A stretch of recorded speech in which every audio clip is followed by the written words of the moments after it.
Alors ce soir, on va aborder une question peut-être plus complexe que les autres fois, qui a bizarrement une espèce d'actualité très forte pour deux raisons. D'abord parce que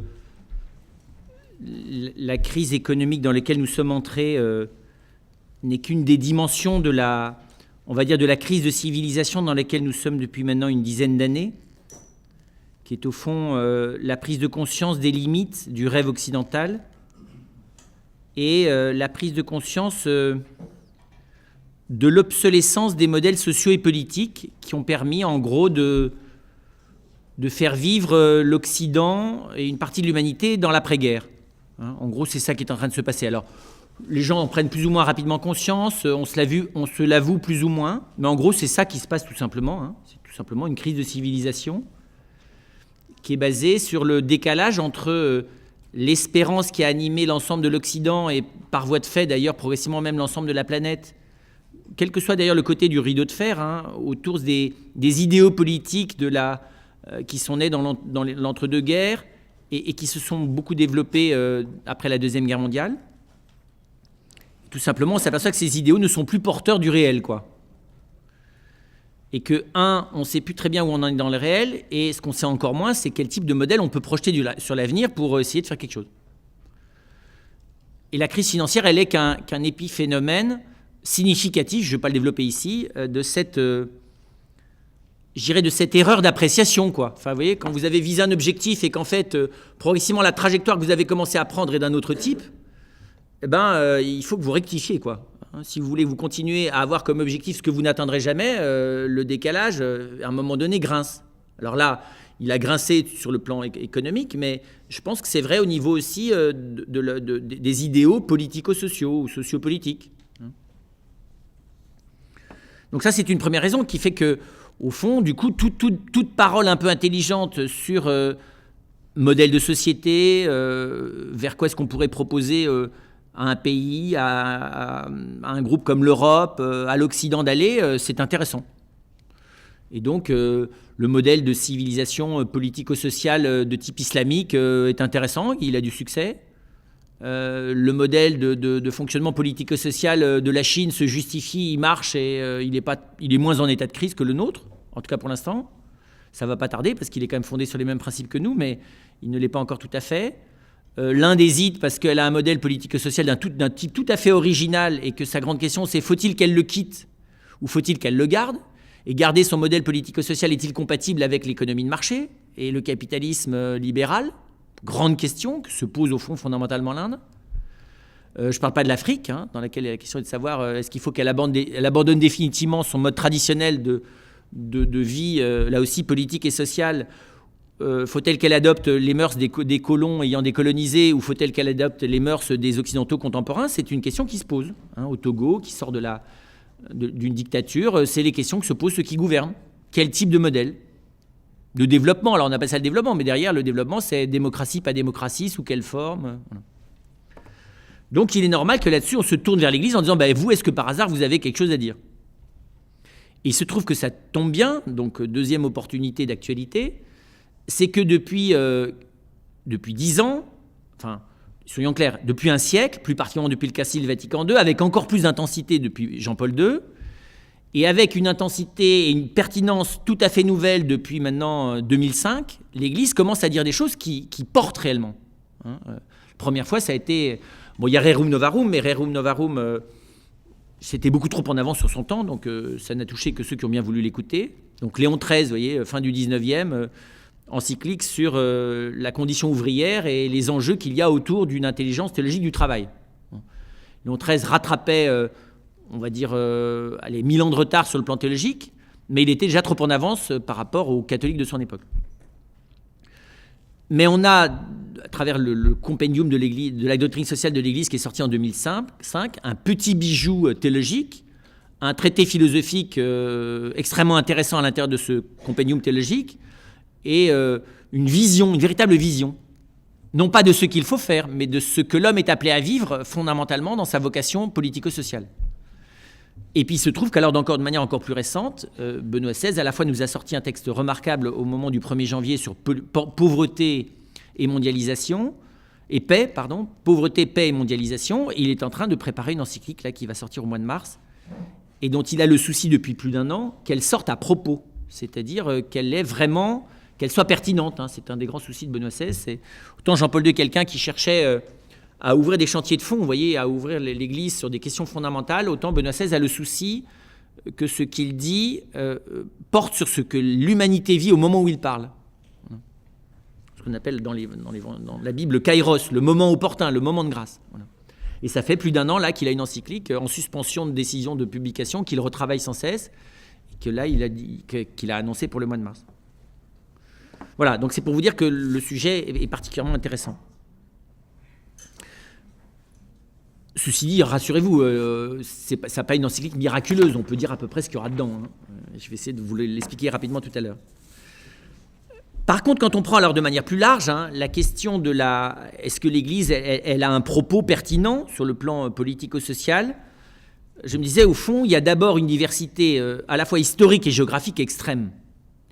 Et donc, dans un premier temps, il n'est pas clair que l'Église, au cours de son histoire et de manière homogène, partout où il y a des communautés chrétiennes, propose clairement un modèle unique. D'accord ?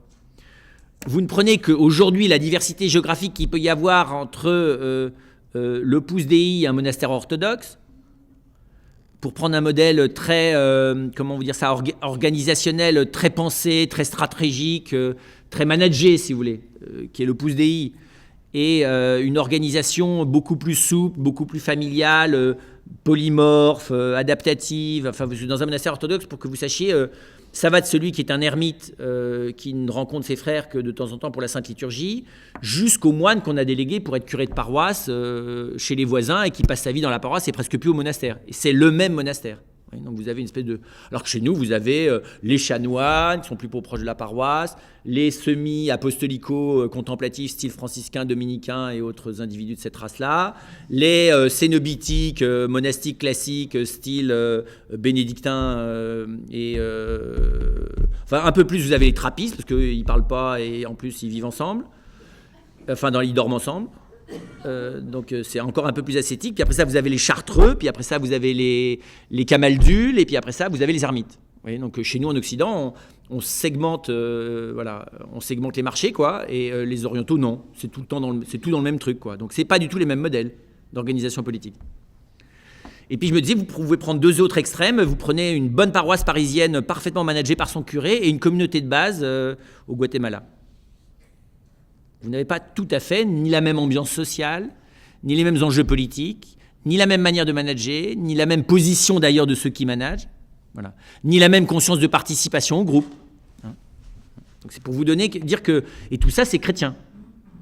Et personne, il ne viendra à l'idée de personne, sauf de gens à l'esprit peu large, de dire, non, les orthodoxes sûrement pas, les communautés de base, c'est des hérétiques de gauche, la paroisse chrétienne, elle est plus chrétienne vu comment elle est managée parce qu'elle est trop managée, et l'Opus Dei, de toute façon, c'est des gens louches, c'est une espèce c'est des paramilitaires, crypto-fascistes, cachés dans l'église. C'est pas vrai. Et on pourrait prendre alors encore un autre exemple, la curie romaine. Complexe comme histoire, difficile comme gouvernement. C'est à la fois un pays, donc un gouvernement, plus une administration, ou si vous voulez, une organisation qui est au service d'une institution internationale complexe et originale. Donc on peut dire que la diversité... Et là-dessus, l'Église n'a pas dit on a un modèle. Nous, c'est comme ça, comme ça, comme ça. Vous voyez, c'est l'inverse d'IBM ou de Microsoft. Microsoft, IBM ou Michelin. On va dire les modèles de management sont les mêmes, que vous soyez dans un magasin Michelin, dans un vendeur de pneus Michelin, dans un concessionnaire Michelin, dans une boutique Michelin, dans un concessionnaire Michelin, dans un fabricant Michelin ou au centre de recherche Michelin, c'est Michelin. Voilà. Avec souplesse, mais enfin quand même c'est Michelin. Et pas simplement parce qu'il y a des couleurs, c'est aussi parce que la manière de concevoir le management est fondamentalement le même. Et c'est d'ailleurs ce qui permet de s'y retrouver. Donc l'Église, on va dire, sur ce plan purement, vous voyez, sociologique, a quand même une espèce de diversité de manière de faire qui fait qu'il n'y a pas de marque. Alors chacun a la sienne, selon qu'on a été plus ou moins traumatisé ou pas, par les bonnes sœurs ou les curés locaux dans son enfance. Mais voilà, c'est une bonne nouvelle quand on s'aperçoit qu'il y a des gens qui ailleurs ont vécu une manière de vivre la communauté chrétienne qui n'a pas grand-chose à voir avec nous, y compris la famille. Hein, vous avez, voilà, même en France, vous prenez des familles chrétiennes mais qui ne sont pas tout à fait de même type, vous échangez pas comme ça les modes éducatifs. Hein. Puis alors en plus, si vous élargissez aux Philippines, à l'Afrique, vous voyez, à la Corée, et que vous rajoutez le Canada, le sud de la Californie et le Brésil, et ben vous aurez là aussi des modes de vie familiaux qui sont chrétiens, mais qui sont assez différents les uns des autres. Ensuite, c'est vrai historiquement. L'Église, elle a commencé par une communauté primitive, la communauté primitive chrétienne, l'Église primitive, qui est au fond un réseau spirituel avec une organisation interne qui n'est pas tellement de type public, qui est plutôt de type privé. On dirait aujourd'hui que c'est un modèle associatif. Et puis, vous savez, à partir de 380, si je me souviens bien, le moment où l'Empire, sous l'impulsion de Constantin, adopte le catholicisme comme religion d'Empire, tout d'un coup, on passe en fait à une théocratie, alors qui est moins forte dans l'Empire d'Occident que dans l'Empire d'Orient. Mais bon, ça n'a rien à voir. Vous voyez, adopter une théocratie, enfin, comment dire ça ? Oui, accompagner spirituellement et essayer de baptiser une théocratie impériale alors qu'on vient d'un réseau associatif minoritaire persécuté, vous comprenez, c'est pas tout à fait la même ambiance. Bon, et puis il y a la grande période précisément à l'intérieur de l'Empire chrétien de l'évangélisation, et plus que ça, de l'organisation politico-sociale et religieuse de l'ensemble de l'espace romain, hein, qui se fait d'abord autour de l'évêque. Et là encore, qui se fait avec une dimension publique qui est d'un autre type. La naissance de la paroisse avec Saint-Martin, c'est très original. C'est autre chose que les communautés persécutées de l'Église primitive. D'ailleurs, là aussi, rapidement, l'Église invente des communautés alternatives, qui sont les communautés des moines du désert, qui sont des limites communautés, quoi. Hein. Donc on voit bien qu'assez vite, il y a une diversification. Et on se demande d'ailleurs s'il n'y a pas, si on ne franchit pas, c'est vrai, les frontières de ce qui fait perdre l'authenticité chrétienne. Un empereur chrétien, est-ce que ça veut dire quelque chose ? Est-ce que c'est possible ? Est-ce que ça a un sens ? Un roi chrétien, est-ce que ça veut dire quelque chose ? Comprenez, les apôtres n'envisageaient absolument pas que la royauté puisse faire partie de leur communauté primitive. C'est en dehors de leur perspective. D'accord ? Ils sont une communauté juive de type plutôt synagogal. Donc ils ne sont absolument pas sur un modèle, vous voyez, d'organisation analogue à un royaume. Ce n'est pas du tout le type ils sont beaucoup plus sur un mode familial et associatif. Même s'il y a une organisation interne assez forte. Vous avez, vous le savez peut-être, tout un débat en Occident, notamment, qui commence vers le XIIIe, XIVe, qui va jusqu'au XVIIe siècle, autour de l'autorité du pape, autorité temporelle, le lien entre le pape et l'empereur. Donc j'allais dire, là-dessus, il y a un espèce de débat interne sur la primauté du spirituel sur le temporel, sur l'autonomie du temporel par rapport au spirituel. Il y a même, en termes de royaume chrétien, des organisations sociales internes extrêmement variables. Pour prendre qu'un exemple comme Saint-Louis, il va accomplir 2 actes politiques dont on ne pourrait pas imaginer a priori qu'ils soient compatibles. L'un qui est d'organiser les maisons closes pour que la prostitution ne donne pas lieu à une exploitation sauvage des femmes par les hommes, mais qui ait au moins un minimum de respect de la dignité de celles-ci. Et d'autre part, il va réclamer à l'ensemble des Juifs de porter une étoile jaune. Bon, alors on va dire, bah attends, c'est Saint-Louis qui a inventé l'étoile jaune. Et donc, pas du tout par racisme, hein, mais pour les identifier à l'intérieur de la classe sociale. Donc on voit bien, c'est intéressant d'étudier la vision politico-sociale d'un Saint-Louis. Vous prenez une Jeanne d'Arc, là aussi, une espèce de manière bizarre, si elle est authentiquement inspirée par des voix qui lui... c'est vrai, comme vous regardez de près les initiatives politico-sociales que, normalement, d'après ce que dit la Sainte Église, en l'ayant reconnue comme sainte, l'Esprit Saint, par la voix de Sainte Marguerite et de Saint Michel, l'invite à entreprendre, qui sont un peu spéciales. Est-ce que ça fait partie... de la sagesse divine, vous voyez, que de prendre les armes contre les Anglais. C'est très intéressant, ça. Vous savez d'ailleurs que ça fera long feu, puisque le FN se rattache politiquement, pas religieusement, malheureusement, mais politiquement, à certaines des composantes de ce qu'il croit comprendre dans l'initiative de Jeanne d'Arc. Bon, je ne vais pas vous citer toutes les... On pourrait citer l'Inquisition. Je ne parle pas de l'élément moral, là, je parle de l'élément politico-social. Donc vous savez qu'elle est née au début par souci de préserver la personne accusée d'une exécution immédiate. Hein. L'Inquisition, c'était l'enquête en faveur de l'accusé. Mais qui, évidemment, c'est comme toutes les... Enfin, c'est retourné dans l'inverse. C'est-à-dire c'est l'enquête qui passait en faveur de l'accusation. Mais là aussi, qu'est-ce que ça veut dire sur le pouvoir, l'autorité juridique, morale que l'Église, l'État se donne, puisque c'est le bras séculier qui finit par brûler les gens, c'est pas les religieux, c'est pas le curé qui met le feu, c'est l'État. Qu'est-ce que ça veut dire ça? Est-ce que c'est une coopération perverse? Quel est ce type de... Voilà.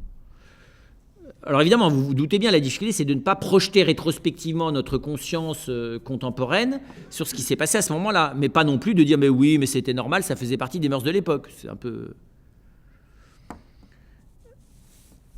Bon, on pourrait prendre les croisades aussi, c'est très bizarre, reconquérir, qu'est-ce que ça veut dire, reconquérir un pays dont on pense qu'il nous appartient, envoyer des gens mourir avec une espèce comment dire ça, de mission spirituelle en même temps que temporelle. Je ne veux pas vous détailler les choses. Pour faire un grand saut, vous avez, à la fin du 19e et au début du 20e, on voit apparaître un catholicisme social, puis une démocratie chrétienne, enfin des mouvements politiques dits de démocratie chrétienne. Et donc on voit commencer à avoir des personnes, la naissance de l'Europe d'ailleurs n'y est pas étrangère, chercher à s'inspirer profondément de ce qu'ils comprennent de l'Évangile et des valeurs chrétiennes, pour donner une véritable vision politique, qui ne soit pas simplement une vision de type utopique, mais une vision politique qui puisse inspirer un parti politique et une action politique. Question d'ailleurs en débat, le terme de politique chrétienne veut-il dire quelque chose? Est-ce qu'une politique chrétienne, elle a vraiment des éléments différents d'une politique humaniste avec une ouverture à la dimension religieuse? Grande question. Y a-t-il un management chrétien? Une question. Et on en vient, j'allais dire, jusqu'à cette période plus récente, qui est autour de, je dirais, la perte de crédit et la perte de terrain même de l'Église quant à sa compétence ou capacité à avoir une parole pertinente sur ce qui se passe dans le monde. On peut dire que l'Église là, a mis du temps à rattraper son retard. Je vous dis, Léon XIII est en avance, mais il a fallu... Jean XXIII a commencé à se réveiller, Paul VI un peu plus, c'est Jean-Paul II qui est le premier à avoir, encore une fois, rattrapé le retard, vous voyez, redevenu capable au poste qu'il avait d'avoir une parole qui soit à peu près à la hauteur de pertinence politique et sociale de ses interlocuteurs gouverneurs d'État. Et on voit qu'à l'intérieur de cette histoire... vous avez des options intellectuelles qui sont de type qui légitiment les pouvoirs en place, y compris dans certains cas des pouvoirs qui ont des modes d'action qui posent question. Le christianisme de l'Argentine, je sais que d'ailleurs c'est compliqué, je ne suis pas en train de vous expliquer que c'est pas bien, mais le christianisme de l'Argentine de Pinochet, du Portugal de Salazar, pose des questions pas simples. Aujourd'hui encore en Argentine, il y a un débat autour de ça. Qui n'est pas, vu de l'extérieur, nous on dit affreux Pinochet, c'est beaucoup plus nuancé sur place. Inversement, on voit des mouvements intellectuels, théologiques et de type spiritualiste, au fond, qui disent au fond le chrétien n'a rien à dire de la politique, de toute façon son champ de compétence n'est pas celui-là, et il n'a surtout pas à s'engager là-dedans. Son job, c'est la vie internelle, la vie spirituelle, et les choses qui n'impliquent pas de responsabilité politique. Donc désertons le politique parce que de toute façon c'est radicalement pourri à la base. Alors ça ne s'affiche pas comme ça, mais enfin ça existe. Ou alors invoquons l'Esprit Saint pour qu'il vienne éclairer nos dirigeants et ça nous évitera de réfléchir, même si c'est très bien d'invoquer l'Esprit Saint pour qu'il éclaire nos dirigeants. Mais c'est encore mieux de se bouger pour essayer de les éclairer, les dirigeants, ce qui est nettement plus difficile. Soi-même d'ailleurs éclairé par l'Esprit Saint.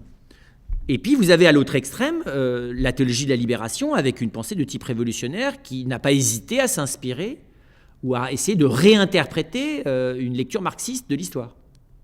D'accord ? Et qui d'ailleurs a été condamnée par l'Église pour sa dimension marxiste, mais pas pour son souci de libération. Il faut bien savoir, il y a 2 textes, 2 grands textes, Stratégie de la libération, il faut lire les 2. À la fois celui qui met en garde contre, je dirais, l'aliénation d'une pensée théologique à un mode de pensée marxiste, et l'autre qui dit, mais la question reste entière, c'est-à-dire, effectivement, le combat de l'Église pour l'injustice faite par des riches envers les pauvres, des possédants envers les non-possédants, et de ceux qui ont le pouvoir politique envers ceux auxquels on fait semblant de le leur donner, c'est une vraie question. Qui est d'ailleurs une question tout à fait actuelle. Mes frères viennent d'aller fonder là-bas dans le nord du Brésil, et ils ont dans la maison d'à côté, j'oublie le nom de ce dominicain français, qui risque, Burin des Rosiers, si je me souviens bien, qui risque sa tête tous les jours parce qu'il a commencé, de formation d'avocat, à défendre certains plus pauvres envers d'autres très riches.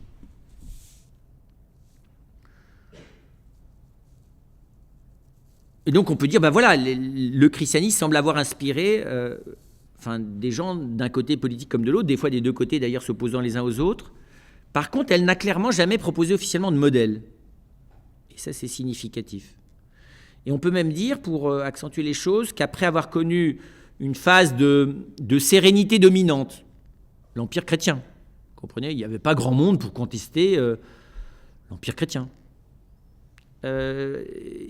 Après être entré dans une phase de conflit, notamment avec l'humanisme des Lumières, notamment avec une pensée politique qui, à partir de la Révolution française, se développe en dehors du cadre religieux.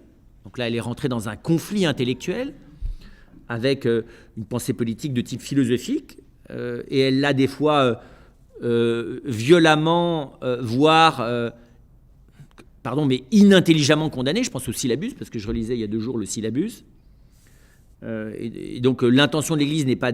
Voilà, on ne peut pas critiquer son intention, ni le souci de, j'oublie si c'est Pie IX, si je me souviens bien, de défendre la Sainte Église, mais la manière dont il le fait est pour le moins maladroit, parce que quand vous lisez ce qu'il condamne, vous avez l'impression que c'est exactement ce que l'Église a reconnu depuis, donc ça pose quelques problèmes quand même.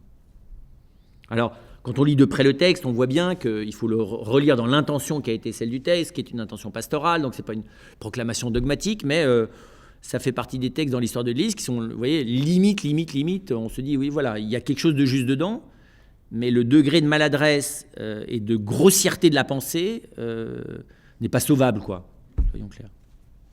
Enfin, vous me direz, il vaut mieux essayer d'aider ses enfants, même en étant grossier et maladroit, que les laisser périr dans le feu, c'est vrai. Enfin, on n'est pas obligé de... Donc là, on voit bien que cette phase de conflit, elle a donné lieu aujourd'hui à une approche beaucoup plus profonde, qui vient du Concile, qui est au fond ce positionnement fondamental de l'Église, qui est de dire l'Église a apporté la révélation au monde, mais elle a aussi à apprendre des hommes qui ne sont pas nécessairement dans l'Église des manières humaines de faire qu'elle n'a peut-être pas découvert elle-même. Donc l'Église apprend aussi à se mettre à l'écoute de la richesse humaine et anthropologique qui apparaît dans la vie du monde. Et ce qui est très beau, c'est de voir qu'elle l'a fait, notamment sur le plan politico-social. On voit l'Église au cours de la deuxième partie du XXe siècle, ne pas chercher d'abord à juger des choses, mais d'abord chercher à les comprendre. L'aboutissement de cette évolution, il est double. Le premier, c'est ce dont je vous parlais tout à l'heure, la doctrine sociale de l'Église telle qu'elle est aujourd'hui élaborée, et qui est, là je parle comme philosophe, mais c'est vrai aussi comme théologien, elle est extrêmement qualitative. Pourquoi ? Je vous en donne quelques éléments, même si ce n'est pas là-dessus que je vais m'attarder. Pourquoi ? Parce que dans ce fameux texte du compendium là, de la doctrine sociale de l'Église, le choix est fait de regarder la vocation de l'homme à la vie sociale à la lumière de la sagesse divine, tout simplement. Donc si vous voulez, l'Église prend le temps, aujourd'hui dans sa compréhension des choses politiques et sociales, de prendre de la hauteur. Et notamment de ne pas chercher d'abord à démêler le vrai du faux, le bénéfique du dangereux, mais d'abord à regarder comment la personne humaine est mise en jeu dans ce qui se passe sur le plan politique, sur le plan social et sur le plan économique. Autrement dit, l'Église a désormais adopté définitivement une attitude personnaliste. D'accord ? Elle n'est pas dans une espèce de considération générale à partir de modèles politiques.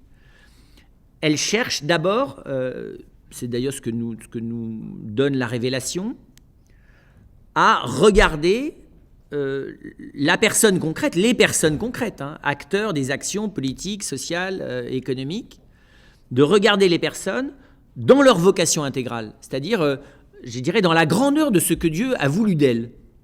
Et ça, c'est assez original. Vous voyez, plutôt que de faire de l'homme simplement un obéissant à l'Église, qui a simplement les compétences d'être un animal doublé d'une rationalité, qui a pour finalité essentielle d'obéir à Dieu, à la Sainte Église, et puis point à la ligne, absolument. Enfin, l'Église d'abord, elle n'a jamais eu cette vision-là, elle l'a eu que très partiellement, de manière réductrice, pas dans sa doctrine profonde, mais surtout, elle n'adopte absolument plus quelque chose qui puisse ressembler à ça.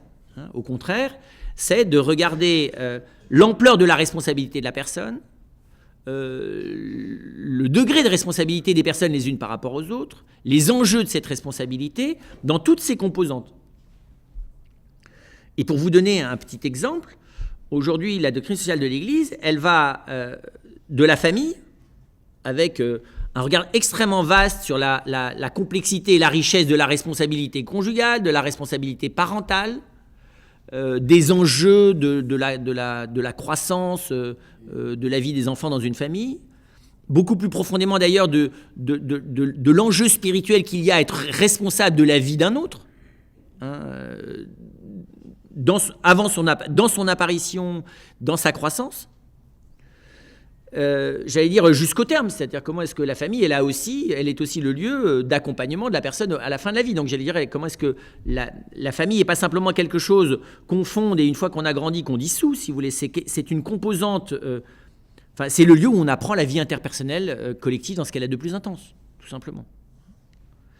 Et on apprend à dépasser le face-à-face, vous voyez, entre deux personnes pour l'ouvrir à d'autres. Donc l'Église a acquis là-dessus une espèce de sagesse sur la richesse de ce qui se passe dans la famille. Lisez ce que le Moyen-Âge dit sur la famille ou ce que le 19e dit sur la famille, c'est 3 fois rien du tout, quoi. Juste, elle explique que les parents n'ont pas à imposer aux jeunes adultes qui ils doivent épouser. Vous savez, il y avait un débat entre les théologiens français et les théologiens espagnols, si je me souviens bien, c'est les théologiens espagnols qui ont gagné parce que les théologiens français voulaient que le consentement des parents fasse partie des conditions sine qua non du mariage, sur le plan de la validité. Et heureusement, la Sainte Église espagnole a gagné contre les théologiens français. C'est d'ailleurs étonnant le nombre de bêtises que les théologiens français... C'est aussi ceux qui ont condamné Jeanne d'Arc, les théologiens français, ils ont condamné à la Sorbonne, ils ont aussi condamné Thomas d'Aquin. Enfin, ils ne sont pas toujours très, dans leur histoire, très pertinents. Et donc, on voit là... Enfin, c'est un petit exemple, mais depuis Jean-Paul II, le regard s'est ouvert sur le monde. Alors depuis Léon XIII, mais encore plus depuis l'encyclique de Jean-Paul II sur le travail, je dirais la réalité du travail de l'homme, le travail comme activité humaine essentielle ayant à voir avec la dignité de l'individu et sa vocation à aider le bien des autres et même à contribuer au mystère de la rédemption, bon, c'est une révolution, ça. J'allais dire... Léon XIII ouvrait la porte de cette partie oubliée par l'Église qui était le monde ouvrier, et c'est pas facile à penser la condition ouvrière sur le plan chrétien comme une condition qui est à la fois où est-ce qu'elle est humaine cette condition, où est-ce qu'elle est inhumaine et pourquoi. Question facile, c'est bien de la laisser aux marxistes la question, mais comment je la résous de manière chrétienne, c'est ce que tente de faire Léon XIII. Mais d'avoir approfondi ça et de l'avoir ouvert à l'activité humaine du travail, c'est ce qui a permis ensuite à Jean-Paul II d'ouvrir sur tout le champ de la vie économique. Donc de regarder la vie économique, non pas simplement dans ses mécanismes, mais les enjeux pour les personnes de la vie économique. En considérant que la vie économique est une contribution, si elle était une contribution, au bien des personnes par le travail qu'elle leur permet, par la vie sociale et la vie familiale qu'elle favorise. Elle est intéressante, donc vous voyez, de regarder la neutralité de l'outil économique et son ambivalence selon les finalités sur lesquelles on s'en sert. Donc là, il y a tout un regard sur lequel, là aussi, alors j'ai découvert il y a 2 jours qu'il y avait quand même un dominicain de l'époque de la Renaissance qui s'appelait Antonin de Florence, qui s'était attaqué à une tentative de penser théologiquement l'économie et philosophiquement l'économie, mais jusqu'à nouvel ordre, j'en avais jamais entendu parler, ce qui montre que ça n'a pas beaucoup marqué les esprits. Enfin, je n'ai pas entendu parler ni dehors de l'Église, mais même dedans. Je pense d'ailleurs que c'est un non-chrétien ou un non-catholique qui a redécouvert ce bon Antonin. Et donc, bon, ça c'est le travail, la dimension de la vie économique, et puis vous le savez, et ça aussi on ne se rend pas compte à quel point ça a été une révolution intellectuelle, la manière dont l'Église, surtout à partir de la Deuxième Guerre mondiale, et encore plus avec Jean XXIII, s'est ouverte à la question de la vie internationale, de la responsabilité internationale, c'est-à-dire des nations à l'égard des enjeux planétaires. Et comment est-ce que l'Église a compris là qu'elle n'était pas en gros, qu'elle n'était pas la seule communauté internationale. Et donc qu'elle avait affaire avec des gens qui n'étaient pas nécessairement des rivaux. C'est complètement révolutionnaire, ça. Et je dirais, l'Église, dans sa phase dominante, c'était elle l'internationale. Alors évidemment, en 1917, il y en avait une autre, enfin même avant 17, puisque c'est la fin du 19e. Mais voilà, celle-là, elle a été condamnée dans ses principes philosophiques, qui sont le communisme, dans une encyclique qui s'appelle, je ne sais plus comment, là, Redemptoris, je ne sais plus comment. Mais là, c'était bizarre. C'était une internationale qui n'avait pas l'air d'être aussi corrompue que pouvait l'être la pensée marxiste. C'était pas évident pour l'Église. Qu'est-ce qu'elle avait à dire sur la création de la Société des Nations, la création de l'ONU, puis la création de l'OMC, du FMI? Qu'est-ce qu'elle a à dire là-dessus? Le grand discours de Jean-Paul II, dont on se souvient à l'UNESCO. Et puis, et puis la paix. La paix, ça a toujours été un souci de l'Église, mais ça, je dirais, c'est à la fois une vieille et une nouvelle question. La question de la paix, elle est à la mesure de la complexité des conflits et des tensions politiques et sociales. C'est très bizarre. Vous voyez, la paix, c'est d'abord empêcher que les gens s'entretuent, c'est d'empêcher que les brigands fassent des razzias sur les terres des paysans, mais c'est aussi empêcher la guerre interroyaume. Bon, et aujourd'hui, la paix, c'est un enjeu beaucoup plus large. Et donc l'Église, là aussi, a essayé d'accompagner, on va dire, cette compréhension, on dirait aujourd'hui, géostratégique de l'enjeu de la paix.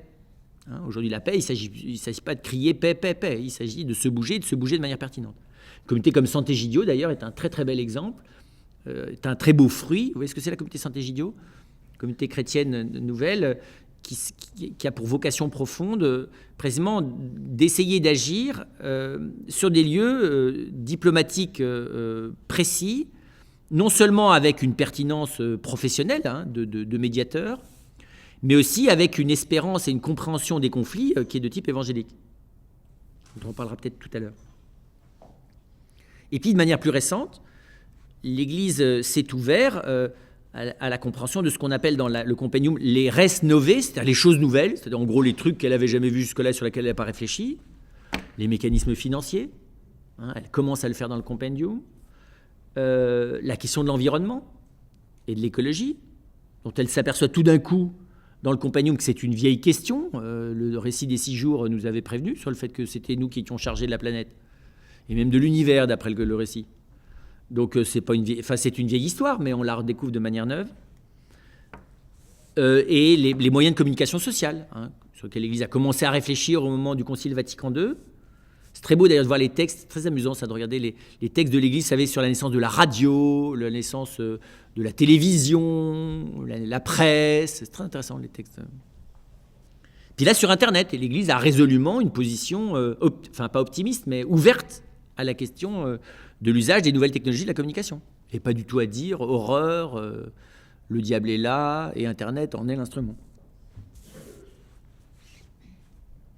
Donc on voit à la fois, vous voyez, une pertinence dans la philosophique humaine, dans la compréhension des choses, une écoute aussi des analyses sociologiques de toutes les sciences politiques, et puis en même temps, un discernement qui est de plus en plus fin, qui vise réellement à chercher, à juger les idées vraies ou fausses qui président à des décisions, mais de ne pas faire porter aux moyens qu'on utilise l'erreur des idées par lesquelles on les utilise. Enfin, vous voyez, je veux dire, c'est-à-dire que de ne pas jeter, de ne pas condamner l'outil parce qu'on s'en sert mal, par exemple. Donc de ne pas condamner le nucléaire ou la communication parce qu'on s'en sert de manière perverse.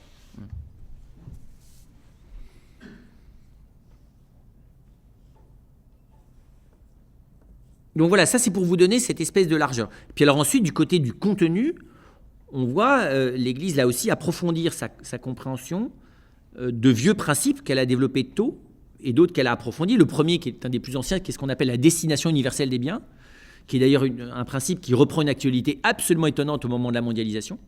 C'est-à-dire, c'est de dire l'ensemble des biens mis à disposition des hommes est destiné à tous les hommes, et pas juste à ceux qui ont mis la main dessus le premier. D'accord ? Elle est destinée à tous. Donc ce qui appartient à chacun est destiné à tous. Rien au sens strict de ce qui est un avoir d'un individu, au-delà de son corps, ne lui appartient de manière absolue. Elle ne lui appartient qu'en tenant compte des besoins des autres. Ce qu'on appelle la destination universelle des biens. De manière là aussi plus étonnante, sans doute en ne le pratiquant pas d'ailleurs toujours, elle a aussi développé progressivement, de manière relativement récente, il faut le reconnaître, le principe de subsidiarité. C'est-à-dire que tout ce que vous pouvez décider au niveau d'autorité le plus bas, vous n'avez pas à le décider au niveau d'autorité le plus haut.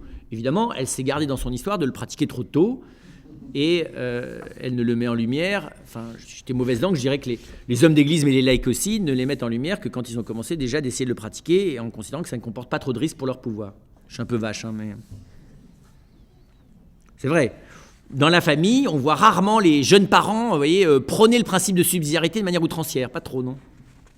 D'abord parce que les enfants le comprennent beaucoup mieux qu'eux, le principe de subsidiarité, puis qu'ils le revendiquent. D'accord ? En disant, mais papa, tu vois bien, là, t'es nul, tu sais pas te servir de ça, laisse-moi faire. Mais tout de même, je suis ton père, oui, mais t'es nul quand même. Donc vous voyez, la subsidiarité, c'est ça. C'est pas seulement de la délégation avec du reporting, hein. C'est pas tout à fait pareil. Hein. La subsidiarité, c'est réellement... lâcher l'autorité que j'exerçais à mon niveau à moi pour la laisser s'exercer au niveau de compétences plus grandes que la mienne. D'accord ?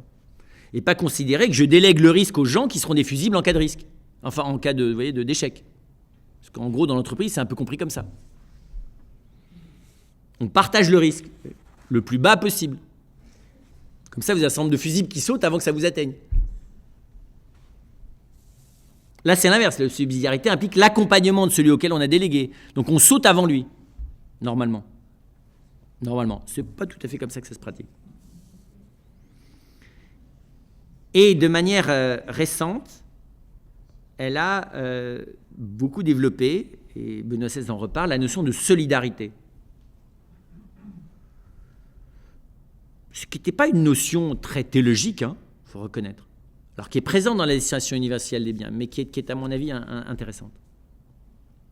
Et donc on voit bien que le chemin que trace l'Église, pas le modèle, parce qu'il n'y a pas de modèle, mais le chemin n'est pas une troisième voie, mais les moyens pour une troisième voie entre un individualisme systématique et un communautarisme totalitaire, ou bien un chemin alternatif à la troisième voie que nous avons inventée, qui est d'être simultanément des individualistes totalitaires. Enfin, vous voyez, en gros, aujourd'hui, chacun n'agit que pour lui-même, mais finalement, il est parfaitement standard avec le voisin. Ce qui est d'ailleurs le paradoxe du monde contemporain, pour des raisons que je n'ai pas le temps d'expliquer là, mais qui fait que nous, on est dans un communisme beaucoup plus radical que les voisins, parce qu'on a de moins en moins de pensée originale, qu'on pense de manière de plus en plus standard, parce que ça fait partie du bien-être du système, tout en imaginant, parce qu'il faut qu'on continue d'imaginer qu'on est vraiment quelqu'un, et de l'autre côté, en ayant le sentiment faux qu'on est des individus libres, qui sont source de leurs actes, et qui font des choix responsables. Et donc là-dessus, l'Église d'ailleurs met en garde sur tout ce qui ne se rapporte pas à la personne dans sa responsabilité profonde. Donc tout ce qui ne fait pas appel d'abord à la vérité, puis à la liberté, pour déboucher sur la responsabilité. Voilà, pardon, c'est un peu rapide, mais c'est parce que je veux passer à autre chose, vous l'avez compris. Ça, c'est magnifique. C'est pas un modèle, mais c'est plein de conseils de sagesse. Et c'est très, très utile. En ça n'a rien de spécifiquement chrétien. Il est heureux, comme d'ailleurs depuis les débuts du christianisme, et comme déjà d'ailleurs dans la Première Alliance, que l'Église développe en son sein une véritable sagesse humaine et religieuse qu'elle mette au service de l'humanité, et on en est heureux. D'accord ? Et qu'elle aboutisse au bout de 20 siècles d'efforts, elle a mis quand même le temps, mais au bout de 20 siècles d'efforts, qu'elle arrive à nous donner un regard, voyez, de sagesse, mais un regard, tout ce que je viens de vous dire, c'est compréhensible, ça ne réclame pas la foi. D'accord ? Donc c'est pas chrétien, ça. C'est un grec pourrait dire la même chose, un philosophe grec, un Aristote aurait dit quasiment la même chose, un juif un peu formé à la réflexion pourrait dire la même chose, et un bon philosophe musulman tel qu'il y en avait au XIIe, mais ils ont disparu après, aurait pu dire la même chose aussi. D'accord ? Averroès vous aurait dit ça. Enfin, où il se serait adapté aux circonstances contemporaines, mais... Et donc, pourquoi l'Église se fatigue à faire ça ? Parce que tant qu'elle peut donner des conseils que personne ne donne avec autant de pertinence qu'elle, elle les donne. Et comme elle a quand même une expérience humaine riche et vaste, eh bien, elle la met au service de l'humanité le mieux possible, et je pense qu'elle est en train d'atteindre un niveau de compétence qu'elle n'a jamais eu sur ce terrain-là. Donc, elle donne 1000 conseils. Par contre, on voit bien que, encore une fois, c'est pas là qu'elle est proprement l'Église. Ça, c'est en plus. Et comment on le voit? Tout simplement quand on lit l'Évangile. Parce que vous lisez l'Évangile et vous regardez ce que Jésus raconte, et encore plus ce qu'il fait, et vous ne reconnaissez rien de tout ce que je viens de vous dire. Rien. Non pas qu'il ne pratique pas ça, mais on ne voit absolument pas Jésus penser en termes de stratégie politique, en termes de projection, en termes de définition de bien commun, en termes d'organisation sociale, en termes de définition des principes de vie commune. Rien de tout ça. Cherchez. Définition du bien commun chez Jésus, difficile. Explication de ce que c'est que la justice, difficile. Définition de la subsidiarité, difficile. Solidarité, oui, plutôt charité. Regard planétaire sur l'ensemble de l'humanité, jamais. Regard sur la nation, quasiment aucun. Sur les conflits militaires, 3 fois rien. Ce quoi il a parlé alors? C'est très frappant, vous voyez, je vous prenez la liste de ce qu'on vient de voir là. La famille, pas grand-chose. Pas grand-chose, la famille. Un texte sur l'homme et la femme, des enfants qu'il a bénis, embrassés, enfin ça qui ne le ferait pas. Le travail, dans les paraboles, oui. Mais vous voyez des endroits où Jésus donne des principes sur l'importance du travail. L'économie, délicat l'économie. Hein. Vous savez, les gens là qui à la dernière heure sont payés comme la première, celui qui truande et dont Jésus fait l'éloge, enfin bon, c'est plutôt délicat de l'économie. Hein. Le juste salaire, le juste prix, des choses comme ça là. L'environnement, c'est pas tellement le problème. Donc on se dit, bon, voilà, c'est simple. Donc c'est pas ça dont parle l'Évangile. Alors de quoi parle l'Évangile? L'Évangile n'a-t-elle rien à voir avec les enjeux politico-sociaux? Alors évidemment, l'Évangile, elle a de manière essentielle à voir avec les enjeux politico-sociaux, et Jésus aussi. Pourquoi? Parce que le peuple dont il fait partie est essentiellement politico-social. Jésus est un juif, et il est intégralement juif. Et l'alliance en Israël, elle est intégralement politico-sociale. Il n'y a pas une seule dimension dans l'alliance entre le peuple d'Israël et Dieu qui soit purement morale. Tout ce qui est moral est politico-social en Israël. C'est le propre de l'alliance. Abraham a été prévenu.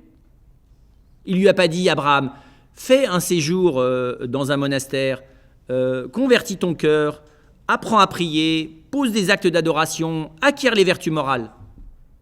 Il lui a dit, quitte ton pays, ta parenté, la maison de ton père, si ce n'est pas politico-social, je ne sais pas ce que c'est, va vers le pays que je te montrerai, le pays, je ferai de toi une grande nation, si ce n'est pas politico-social, on ne sait pas ce que c'est, et je te bénirai. En toi seront bénies toutes les familles de la terre. D'accord? On ne peut plus clair. Moïse instaure une législation religieuse de type politico-social, lourde d'ailleurs, complexe, extrêmement élaborée, relue a posteriori d'ailleurs par le peuple d'Israël comme étant déjà quasiment prophétiquement, vous voyez, l'annonce d'une organisation d'un royaume. Puisque vous savez que les textes qui sont écrits, les textes du Deutéronome et du Lévitique sont écrits quasiment à la période du Temple. Donc j'allais dire, c'est avec le Temple sous les yeux que ces textes sont écrits. Et puis lisez l'histoire d'Israël, lisez la Bible de l'Ancien Testament. Alors je sais bien, vous avez le Cantique des Cantiques. Je vous accorde que ce n'est pas très politico-social. D'accord. Mais à part ça, qu'est-ce qui ne nous parle pas du peuple d'Israël? Des conflits du peuple d'Israël, des guerres du peuple d'Israël, des souffrances du peuple d'Israël, des divisions dans le peuple d'Israël. Et d'ailleurs, quand vous écoutez nos frères juifs, mais c'est clarissime. La Torah, elle est politico-sociale. Et ça les agresse au dernier degré quand on veut réduire ça à une loi morale. On vous dit, mais ça, c'est vraiment la déformation catholique dans ce qu'il y a de pire. Et ils ont parfaitement raison.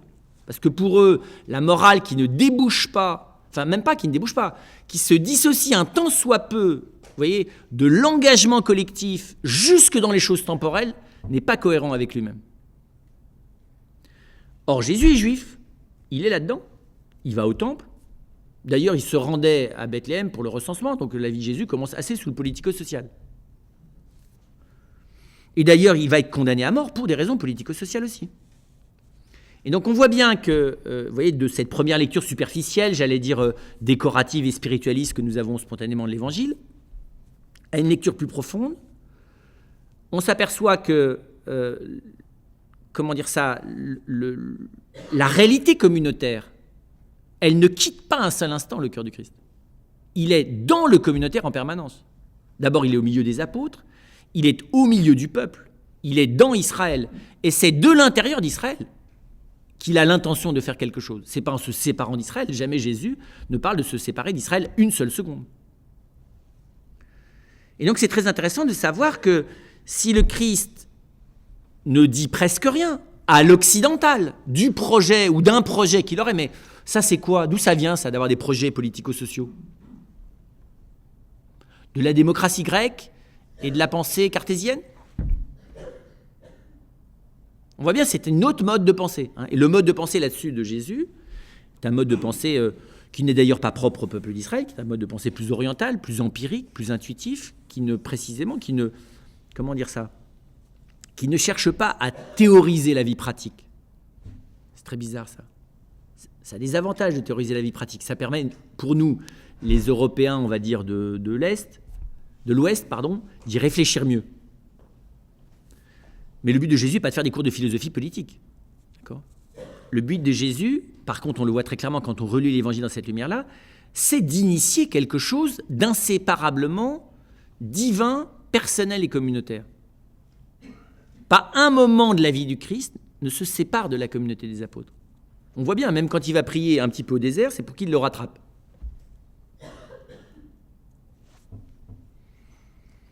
Ça, c'est la première chose.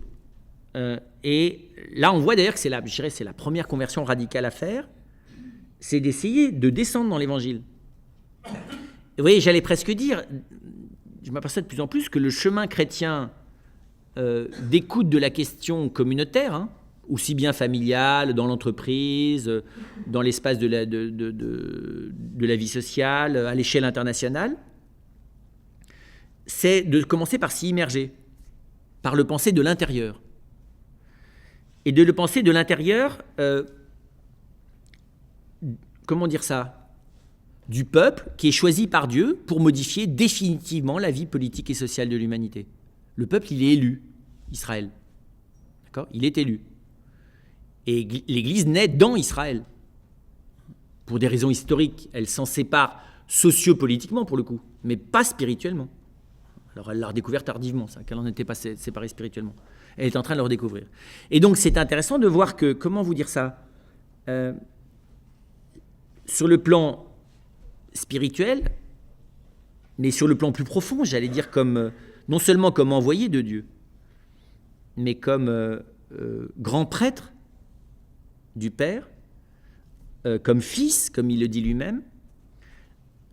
Comment dire ça ? Jésus ne se situe à aucun instant autrement qu'au cœur, à l'origine du déclenchement d'une action spirituelle, personnelle, corporelle, communautaire, politique, qui est censée définitivement bouleverser l'humanité à tout jamais, prospectivement et rétrospectivement. C'est ça le Christ. Il se situe comme l'événement de l'histoire des hommes. C'est tout. Il n'y a qu'un événement politico-social dans l'histoire des hommes. C'est celui-là. Et ça, nous avons dû... Vous voyez, et c'est très étonnant, parce que ça, l'Église primitive le savait. Parce que l'Église primitive, elle est née dans un environnement romain qui a toute une visée politico-sociale collective, qui a une vision de l'Empire. Et on voit cette communauté primitive consciente que le seul événement qui éclaire tout ça, qui éclaire l'Empire, c'est pas rien l'Empire quand vous êtes un petit juif, c'est-à-dire sorti d'une espèce de province, vous voyez, occupée avec des gens qui n'ont pas d'identité culturelle claire à part leur identité religieuse. Et que tout d'un coup, vous découvrez dépositaire de la seule chose qui éclaire la vie des hommes personnels et collectifs du début jusqu'à la fin du monde. Ça, nous l'avons perdu, nous. C'est d'abord ça, l'Évangile. Et donc, comment dire ça ? La vocation du chrétien n'est pas d'aller... Comprenez bien, si je lis l'Évangile, la question n'est pas d'abord d'aller donner des conseils aux gouvernants pour qu'ils fassent les choses bien. Ça, n'importe quelle personne prudente et courageuse le fait, est censée le faire. Que la foi m'aide à être courageux et intelligent, tant mieux pour nous et tant mieux pour les conseils que vous irez leur donner. Mais c'est pas ça la question. La question chrétienne est que, on le voit bien là aussi dans l'Évangile, que Jésus le dit très clairement, le baptême, son propre baptême d'ailleurs, l'immerge au milieu de l'humanité. D'accord ? Et baptiser ses disciples, c'est les faire descendre au même endroit où il est immergé lui-même. D'accord ? Et c'est dans cette immersion collective que le Christ agit. Comprenez bien, la croix, c'est pas tel que me le donne l'Évangile, tel que me le donne Jésus lui-même, c'est pas un exemple individuel d'un dévouement absolument magnifique qu'il faudrait prendre un exemple pour faire la même chose avec ses voisins. C'est gentil ça, mais c'est ridicule, pardon d'être clair, c'est ridicule. C'est pas ça l'Évangile. Ça, c'est de la morale religieuse. Et Dieu s'est pas déplacé pour nous faire de la morale religieuse. D'abord, l'Ancien Testament suffisait, et puis il y a des religions très bien qui développent des très belles morales religieuses du sacrifice de soi. C'est pas le propos de l'Évangile. D'accord ? Je dirais le propos de l'Évangile, le propos du Christ, comprenez bien, il est opératoire. Il est que le mystère même de Dieu vient agir au milieu des hommes. Et que si j'ai à le contempler, c'est pour permettre que cette action passe à travers moi et que j'en sois moi-même l'amplificateur, en grande partie inconscient d'ailleurs. Mais donc, comment vous dire ça ? On est plus dans un phénomène de déflagration politico-sociale qu'autre chose. D'accord ? C'est une espèce de révolution intérieure ou un épicentre d'un tremblement de terre politico-social absolument irrépressible, dont la vocation du chrétien est simplement de se mettre à l'endroit de la vibration la plus forte et de l'amplifier. Enfin, je caricature, hein. Donc, si vous voulez, l'humanité, définitivement, entrée en crise à ce moment-là. Donc, la crise financière, j'ai rien contre, hein, mais on est entré en crise à ce moment-là, au sens où même si, et l'Église l'explique, et on voit d'ailleurs, c'est ce que Jésus fait, même si la prudence humaine, la sagesse humaine, le souci de la justice, le souci de la solidarité, tout ça doit continuer à être mis en œuvre. Mais ça, c'est le cadre. C'est pas l'enjeu. L'enjeu, c'est ce qui se passe dans le cœur personnel et dans les alliances, on va y revenir, dans les alliances de personne à personne, et dans les communautés fondées sur ces alliances personnelles au milieu des hommes. Donc vous voyez, c'est déjà ce changement de regard qui fait que je sais pas comment dire ça, le vide apparent du projet politique et social de Jésus, je vous détaille même pas d'ailleurs quand on se demande mais qu'est-ce qu'il a laissé à ses apôtres pour organiser la suite. Et alors là, vous voyez, quand on dit que Jésus est un bon manager, mais je me demande moi les gens comment ils font pour démontrer ça. Tout ce qu'il faut pas faire, il le fait. Enfin, non-prévisibilité, vous voyez, pas d'anticipation, pas de formation suffisante des gens qui le lâchent d'ailleurs au moment stratégique, incompréhension des gens qui l'a recruté, pas de compétences à la base, enfin, une formation absolument complètement désordonnée, sans progressivité, sans validation des acquis, enfin, vous prenez tout, vous prenez absolument tout. Non mais je vous assure, je vous promets. Pas de clarification des rapports hiérarchiques. Parce qu'aller dire des formules du style « vous allez pêcher des hommes » ou « toi, t'es le caillou sur lequel je vais construire l'assemblée », ça vous définit rien, ça. Non mais sérieusement. Parce qu'il n'est pas à ce niveau-là. C'est pas son propos. Et donc moi je vous dis, ça me fait sourire, et puis ça me fait de la peine d'ailleurs dans un deuxième temps, quand on prétend dégager chez Jésus des leçons de management. Alors bien sûr, il est un homme parfait, donc si vous allez chercher toute la sagesse humaine que Jésus déploie, bien sûr qu'on y trouve les leçons de management, mais on y trouve simplement ce qu'on voulait y trouver. Donc on a de la sagesse humaine et on est sûr qu'on la retrouve chez Jésus. Ça, il n'y a pas de risque. D'accord ? Vous n'avez pas un seul acte authentiquement humain, ni un seul principe de moralité, ou une seule, prudence politique que Jésus n'ait pas mis en œuvre. Ça, c'est sûr. Vous allez toujours la trouver. Mais parce que c'est ça que vous y cherchez. C'est pas son propos, en tout cas.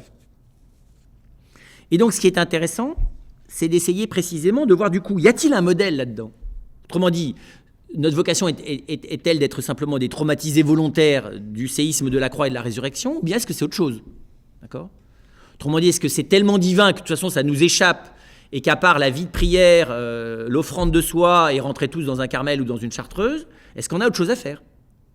Et de laisser les gens compétents donner des conseils aux gens qui font de la politique et nous éviter de nous emmêler parce que de toute façon on fera que des bêtises, donc autant être au couvent puisqu'on s'occupera de vous en vous expliquant ce qu'il faut faire. Là c'est bien, vous déléguez définitivement, vous perdez votre pouvoir politique et vous obéissez. C'est super cool quoi. C'est une vraie question. Sur le plan politique, faudrait-il nommer que tous les chrétiens incompétents, vous voyez, sur le plan politique et social, qui ne sont pas au niveau de compétence par rapport à la responsabilité qu'ils sont censés exercer. Donc déjà, tous les Français catholiques devraient rentrer dans les monastères parce que c'est impossible d'exercer sa citoyenneté française à l'échelle d'un pays comme celui-ci. Comment vous voulez prétendre comprendre ce qu'est notre pays ? Vous en avez des vagues idées médiatiques, mais c'est pas sérieux, ça ne permet pas d'exercer la responsabilité. Tout le monde sait qu'une entreprise au-delà de, 1000, 2000 personnes, déjà un dirigeant qui dirige 2000 personnes, sait très bien qu'il a atteint son seuil d'incompétence. D'accord ? Et les collaborateurs de cette personne savent très bien que si l'entreprise comporte 2000 personnes, ils ont atteint leur seuil d'incompétence, c'est-à-dire qu'ils gouvernent à partir d'images, à partir de représentations collectives, et en gros, s'ils sont chrétiens, en espérant que l'Esprit Saint ne leur fera pas commettre le pire sans le savoir. C'est tout. Ils ne peuvent pas plus. Limite, c'est la limite de la vision. Enfin, oui, comment dire ça ? Nous n'avons pas la vision des aigles. Et donc, nous pouvons avoir la connaissance de 30, 40, 100, 200 personnes, 300 si vous êtes un génie de la compréhension d'autrui, que vous avez une disponibilité remarquable, qui vous permet en quelques minutes. D'accord, c'est la sainteté, ça. Après, c'est fini. Donc, ne me parlez pas de 100 000 personnes et a fortiori de 70 millions. D'accord ? Alors, qu'ensuite on vous dise, soyons clairs, vous n'avez pas de participation directe au pouvoir politique, on vous demande simplement votre avis sur ce qui se passe au niveau local, mais pas du tout, on vous fait voter des référendums nationaux à propos de l'Europe. Et on vous fait élire le président de la République, c'est quand même la chose la plus ridicule qui soit. Vous avez quoi comme compétence pour élire un président de la République ? Ou j'ai quoi comme compétence ? Zéro. Strictement zéro. Donc c'est selon le mode d'image qu'il va dégager et l'état affectif de séduction ou de répulsion dans lequel je serai au moment où je vais mettre un machin dans l'urne, c'est tout. Alors, il y a l'Esprit Saint qui normalement est censé m'éclairer, mais c'est bizarre, il n'apparaît pas dans ces moments-là de manière particulièrement charismatique. La preuve d'ailleurs, c'est que dans le même couvent ou dans la même ville, deux catholiques vont voter de manière diamétralement opposée, des choses tout à fait contraires. Avec des modèles de société d'ailleurs assez différents. Et donc concrètement, on voit bien comment, mais ça fait partie ça de la lucidité politique. Et le chrétien, il est aussi ça. L'Église, elle me réclame ça. Si elle développe cette sagesse, c'est pas en me faisant croire que, j'ai compris la sagesse une fois que j'ai lu le bouquin, et que 2, je suis capable de l'exercer avec prudence. Non, elle ouvre mon regard à l'ampleur de la tâche pour développer chez moi une humilité fondamentale, qui est de dire, oui, c'est immense ma vocation, mais vu le peu que j'en vois, je vais essayer d'agir à mon niveau. Vous voyez ? Mais c'est bon d'agir à son niveau quand on sait qu'il y en a un beaucoup plus grand. Et qu'à son petit niveau, on participe à quelque chose de plus grand dont on n'a pas encore la compréhension. Mais encore une fois, c'est pas ça. Si l'Église a à dire quelque chose, ça n'est pas d'abord ça. Alors, est-ce qu'elle a à proposer un modèle ? Elle n'a pas à proposer un modèle, mais malgré tout, c'est-à-dire c'est ce qu'elle a pressenti quand elle a créé la fête du Christ roi, c'est qu'il y a dans le mystère du Christ quelque chose, enfin le mystère du Christ, le Christ veut par son mystère éclairer jusque dans notre intelligence humaine quelque chose de la vie communautaire. Et il me semble que la première chose que le Christ vient éclairer de notre vie communautaire, c'est la miséricorde. La royauté du Christ est d'abord une royauté de miséricorde. Ça veut dire quoi ? Ça veut dire que le pouvoir que le Christ exerce sur nous est d'abord un pouvoir de salut. Vous voyez ce que je veux dire ? Le premier pouvoir qu'il a, c'est de me sortir de mon péché. Donc c'est un pouvoir de miséricorde. C'est les textes qu'on lisait ces temps-ci à propos de l'Épître aux Hébreux. Le Christ descend dans la souffrance et dans la mort pour acquérir le droit d'agir sur ma vie à l'intérieur même de sa perdition, de ma vie. Donc autrement dit, Jésus ne vient pas valoriser mes compétences et mes acquis, m'encourager dans mes vertus et m'aider progressivement avec son aide à m'extirper du mal. Il vient de l'intérieur même du mal qui m'habite me sauver. Il vient même épouser ma misère, pour être très précis. Et donc ça, c'est pas rien, vous voyez, de voir que, comment vous dire ça, avant même d'envisager que ma vie puisse d'une quelconque manière contribuer à celle des autres. C'est pas rien. Avant même de pouvoir considérer que ma vie d'une quelconque manière peut contribuer à celle de mon voisin, j'ai d'abord à le laisser exercer sur moi cet empire de miséricorde. Autrement dit, si vous voulez, je ne sais pas comment expliquer ça, c'est dans la miséricorde du Christ qui est radicalement refondée, transformée, divinisée, puisque c'est ça, recréée, voilà, la relation que je vais avoir avec moi-même et avec autrui. Ça, c'est complètement différent. Donc il ne s'agit pas d'avoir des relations humaines et on a besoin d'un peu du pardon de Jésus pour améliorer les endroits où c'est un peu cassé. D'accord ? C'est sur la base des cassures que le Christ revient. Alors, pour vous donner un exemple qui est très simple. Le vendredi saint, il n'y a plus un seul apôtre, sauf Jean qui est cramponné à Marie d'ailleurs. Le texte nous montre très clairement que c'est qu'à cause d'elle qu'il est là, okay, que grâce à elle. Mais les autres ont déserté. Judas l'a trahi, Pierre l'a renié, les autres, il n'y en a aucun. C'est très simple. Et vous voyez bien que le soir de Pâques, ils sont tous là, sauf Thomas, vous savez qui est en retard. Et vous voyez que l'Église commençante, puisque l'Église, elle est instituée par l'Eucharistie, mais elle naît le jour de Pâques. Elle est constituée par quoi ? Par des gens qui viennent un par un d'être sauvés de l'abîme par la miséricorde d'un crucifié. Et qui sont reliés les uns aux autres par ce pardon qui vient de leur être fait. C'est immense, ça. Ces types, jusque-là, étaient associés par l'adhésion commune qu'ils avaient à l'égard de cet homme, non ? Ils étaient associés par un projet, par une intention, par une ambition spirituelle, par une certaine grandeur en eux. Le Christ refonde leur unité sur le pardon qu'il leur donne.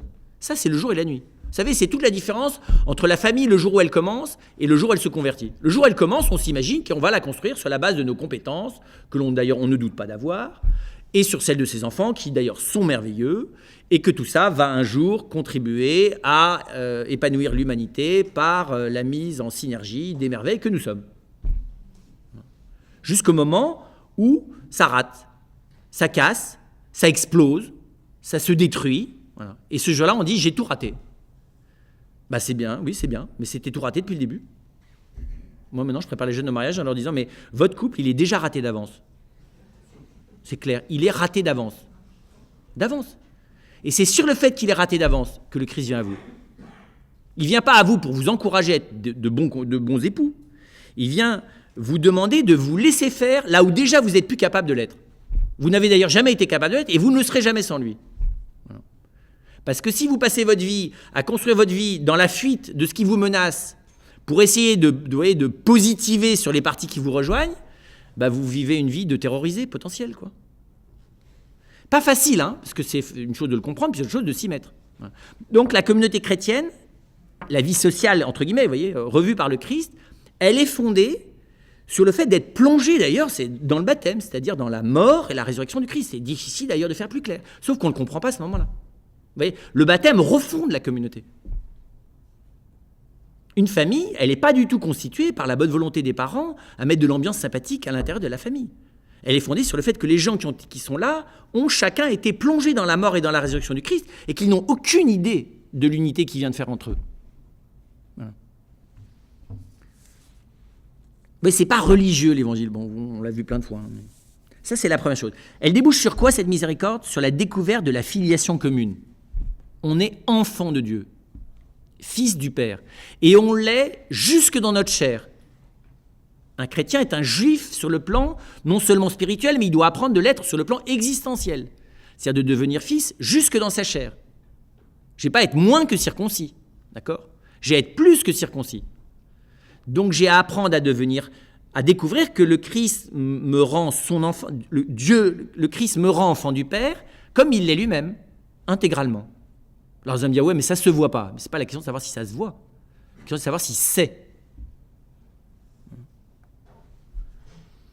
Et donc la deuxième chose, c'est ça, c'est que j'irai sauver ensemble, chacun et ensemble, radicalement. Comment vous dire ça ? Je dirais une communauté chrétienne, où la communauté chrétienne, son premier moment, après le salut, c'est une espèce d'émerveillement dont on ne devrait jamais se remettre, de s'apercevoir que l'autre est fils et que moi aussi. Enfin, vous voyez, je ne sais pas comment expliquer ça. Nous, on n'a pas l'émotion de Jean quand il dit « nous le sommes, enfants de Dieu ». Sous-entendu, ce n'est pas des blagues, on l'est vraiment. C'est le baptême de Jésus. Tu es mon enfant bien-aimé.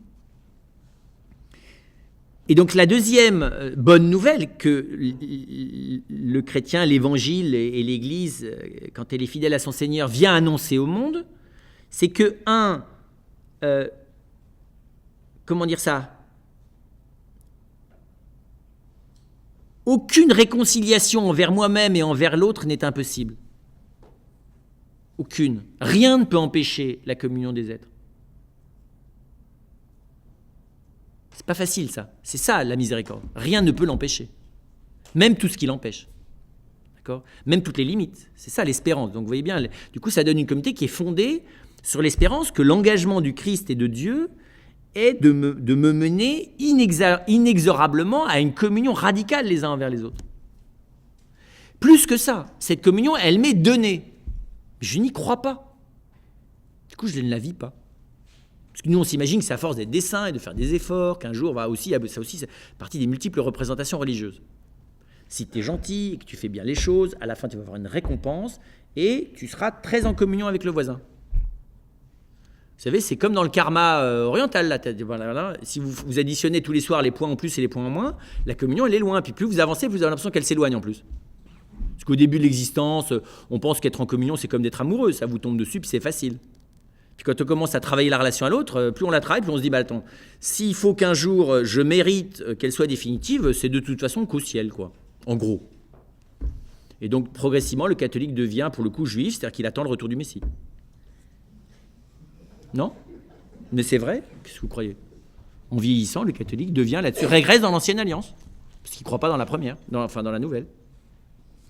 Et donc, c'est pas rien que c'est sur l'acte de foi, dans cette toute-puissance de la miséricorde, et dans l'effectivité de la réconciliation, plus que de la réconciliation, du fait que Dieu vient, ce que nous dit l'évangile de Jean.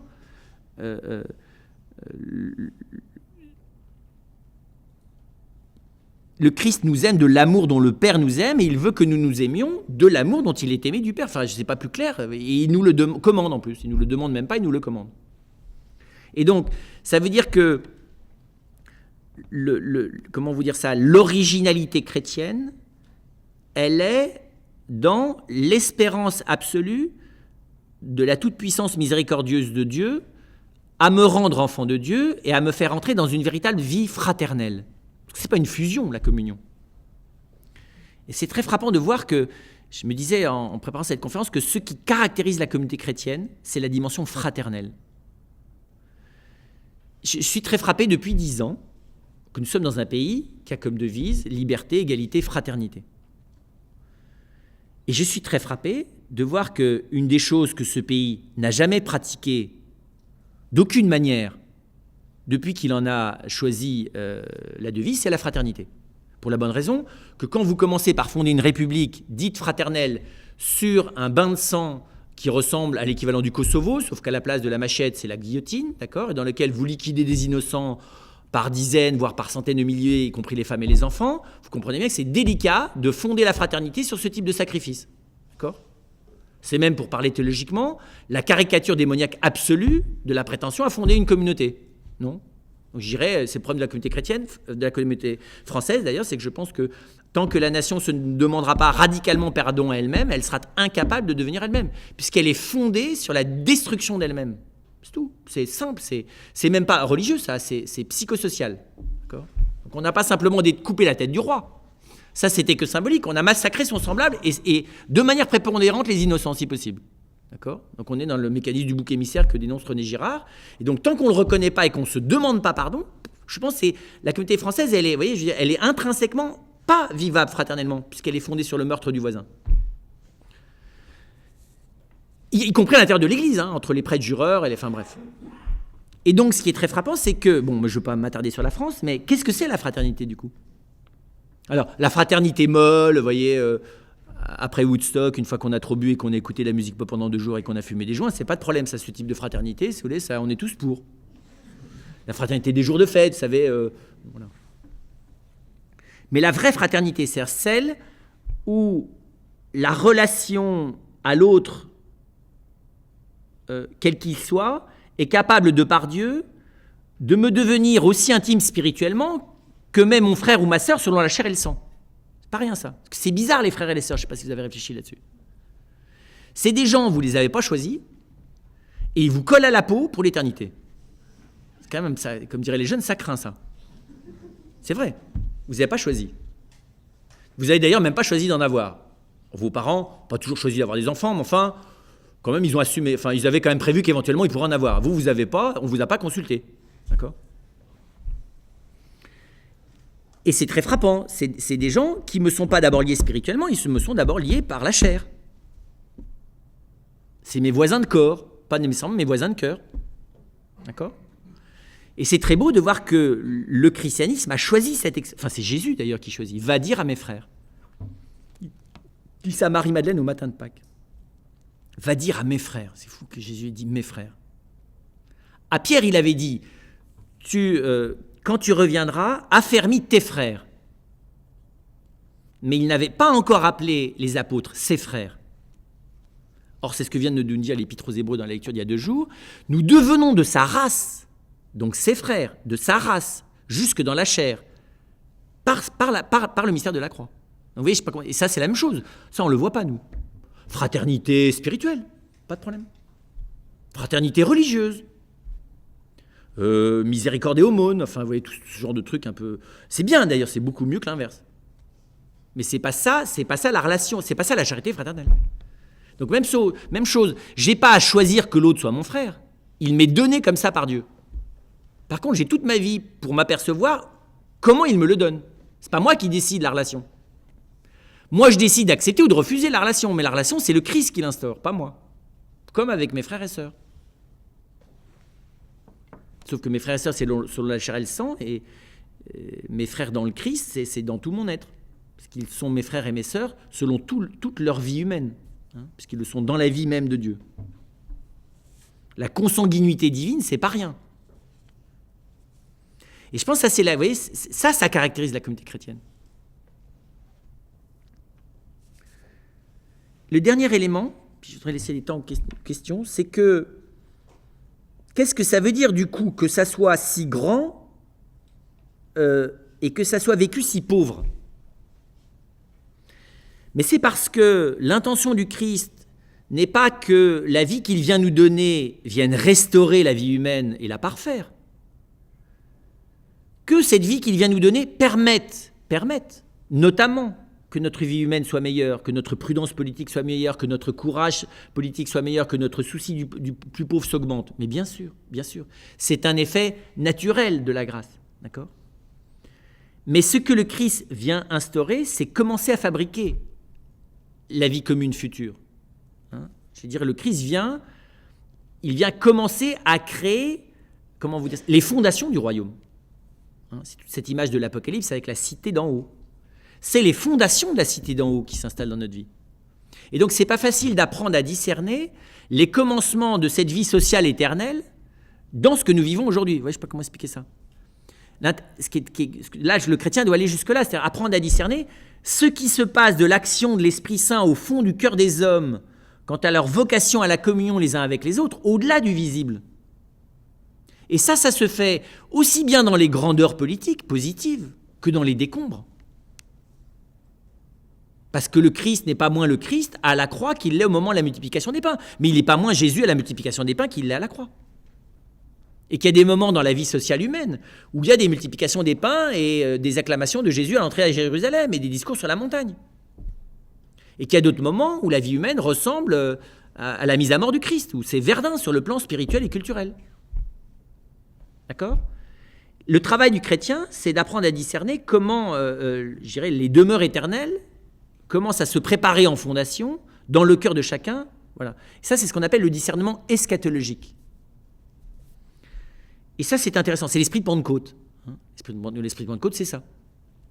C'est au fond de découvrir que ce que l'Esprit Saint est en train de fabriquer au milieu de ce monde, c'est quelque chose d'une vie les uns avec les autres, d'abord qui excède toutes nos représentations, et qui est capable, pour commencer à grandir ici, de se servir de toutes les opportunités de notre existence, les réussies et les échouer.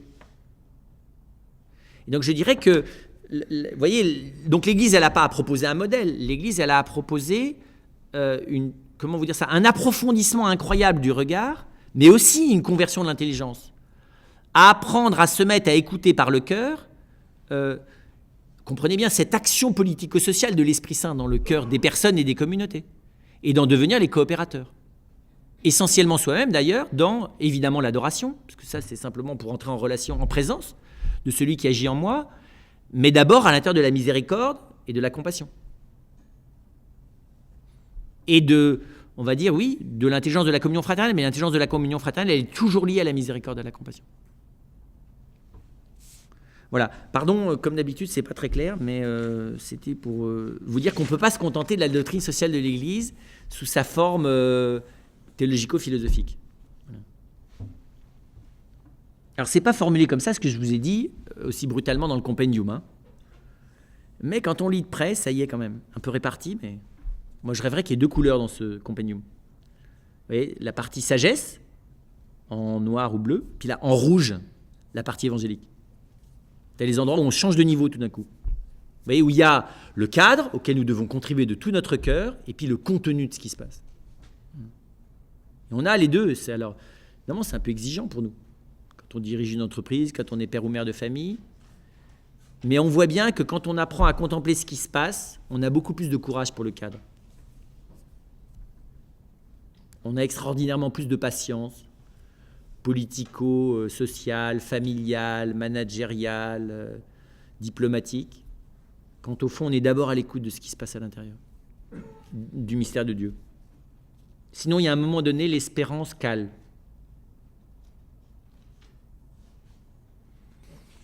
Alors, je commence par une première question, évidemment qui est la plus simple. Comment peut-on considérer les épiphénomènes, un peu plus que ça, que sont Mahomet et Confucius vis-à-vis de la révolution politico-sociale que représente Jésus? La question, elle est très pertinente, parce qu'évidemment, Mahomet et Confucius sont deux grands penseurs politiques. C'est sans doute d'ailleurs parmi les penseurs à l'échelle de la planète après Marx, ceux qui ont eu le plus d'influence sur la vie politique et sociale des personnes. Mahomet, on le voit bien sur la civilisation musulmane, elle est quand même immense, et il y a un modèle politico-social extrêmement fort pour le meilleur et pour le pire, mais qui n'est pas très souple. Et Confucius, évidemment, sur l'ensemble de l'espace chinois et jusqu'à la Corée, au Japon et même les pays du Mékong. Eh bien, c'est très frappant. On voit ça de manière très forte, assez tragique d'ailleurs, dans la rencontre entre on va dire, les autorités politiques musulmanes ou chinoises et les missionnaires. C'est très intéressant, ce face-à-face. Entre ces hommes occidentaux qui viennent avec des modèles, voyez, politico-sociaux, ou de type royaliste, au bon sens du terme, ou de type démocratique, ou de type républicain, qui souvent sont des religieux ou des prêtres. Et c'est très bouleversant. Comment est-ce que l'acceptation de l'inexorable martyr qui est en train de monter vers eux à cause de la perturbation politico-sociale qu'ils opèrent va être la semence sur laquelle va naître l'Église ensuite dans ce lieu. C'est très impressionnant ça, ce face-à-face là. Je dis ça parce qu'à Saint-Gaudard, on a un tableau comme ça qui présente le martyr de Saint-Jean-Louis Bonnard. Et on voit bien ces hommes qui savaient très bien que le potentat local allait finir par leur couper la tête. Enfin, leur couper la tête, c'est pas trop grave, c'est ce qui se passait avant, quoi. Et donc, comment dire ça? Et puis évidemment, moi récemment, j'ai découvert qu'un des moments aussi absolument tragique, qui a dû être un moment humainement à la limite de l'invivable, c'est la découverte par les compagnons de Cortés et par Cortés lui-même de ce qui se passait à Teotihuacan, donc à Mexico. C'est-à-dire la pratique du sacrifice humain vivant, puisque là-bas on ouvrait le cœur, la cage thoracique pour arracher le cœur vivant, enfin je vous passe les détails d'ailleurs, de dizaines de milliers, de plus que ça d'ailleurs, de guerriers par an. Donc le degré de sauvagerie, vous voyez, et on voit bien d'ailleurs, il n'y a pas à juger, mais ce face-à-face qu'il y avait entre ces hommes, comment agir face à ça? Les Espagnols n'ont pas toujours d'ailleurs agi avec... et inversement, la deuxième phase, vous savez qu'on voit dans Mission, c'est à l'inverse. Mais il y a un abîme entre les tribus du Paraguay et l'Empire aztèque. Ce n'est pas les mêmes mondes. C'est comme l'Empire soviétique et pas la Corse, parce que la Corse, ce n'est pas un lieu de paradis politico-social, mais vous voyez, entre l'Empire soviétique et la Vendée du début du XXe siècle. Très catholique. Voilà, et donc... Comment dire ça? Le Christ vient éclairer. Là, on le voit dans ces rencontres. Le mystère de l'agneau, qui est Jésus, vient par ces hommes dénoncer ce qui est destructeur de la personne et des relations humaines dans cet exercice du pouvoir. Et en même temps, c'est très étonnant, ça n'est pas en condamnant la vie politique, c'est le pouvoir. Je suis très frappé par ça, moi. L'agneau dénonce le pouvoir.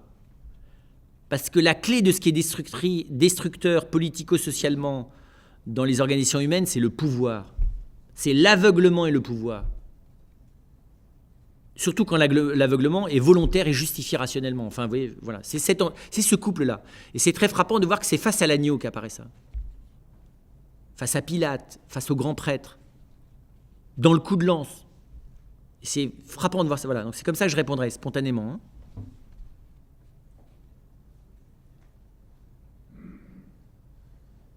Ceci dit, on est, alors pas vis-à-vis de Confucius, bien que le communisme chinois ait un côté crypto-confucéen, mais enfin vis-à-vis de l'islam quand même, là il y a une grande question. Pas facile de fissurer l'idéologie politico-sociale, parce que moi je pense qu'il y a chez Mahomet une grandeur spirituelle. Par contre, le projet, il y en a un politico-social de Mahomet tel qu'il est dans le Coran, est à mon avis l'endroit où il y a véritablement une discussion serrée à avoir. Pour moi, ce n'est pas d'abord le voile sur la tête des femmes ou le djihad. D'accord ? C'est le modèle politico-social. C'est le type, c'est pas la théocratie, c'est le type de théocratie tel qu'il est développé dans le Coran. Qui est fondé sur une vision de la justice qui est très particulière. Mais bon, je ne développe pas.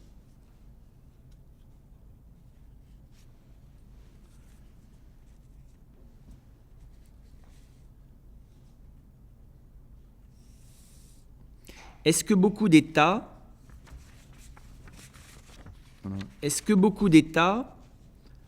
ne se sont pas bâtis sur le carnage? Oui, c'est tout le problème. En Europe, 14-18, et aux États-Unis, la guerre de sécession. Vous êtes bon en citant la guerre de sécession. Moi, les États-Unis, j'aurais commencé par la suppression des peuples qui étaient sur ces territoires, alors qu'ils étaient parfaitement prêts à coexister. C'est vrai que c'est frappant de voir que dans l'histoire des hommes, la légitimation de la fondation d'un État ou d'une ville se fait souvent sur un meurtre. Rome.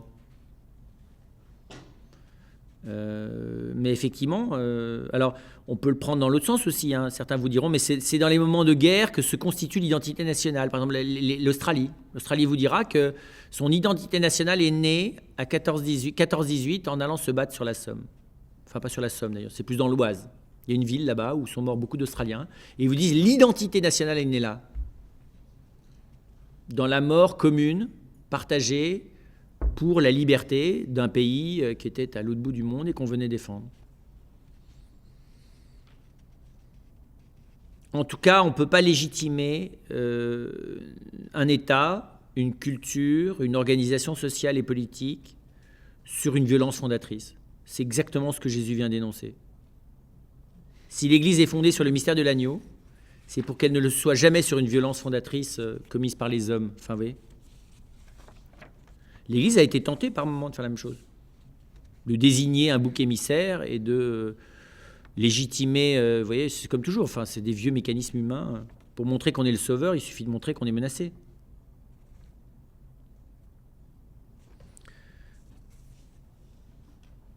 Le modèle sectaire ne cherche-t-il pas l'alliance entre le moral spirituel et le politico-social? Comment éviter ce danger? Tout à fait.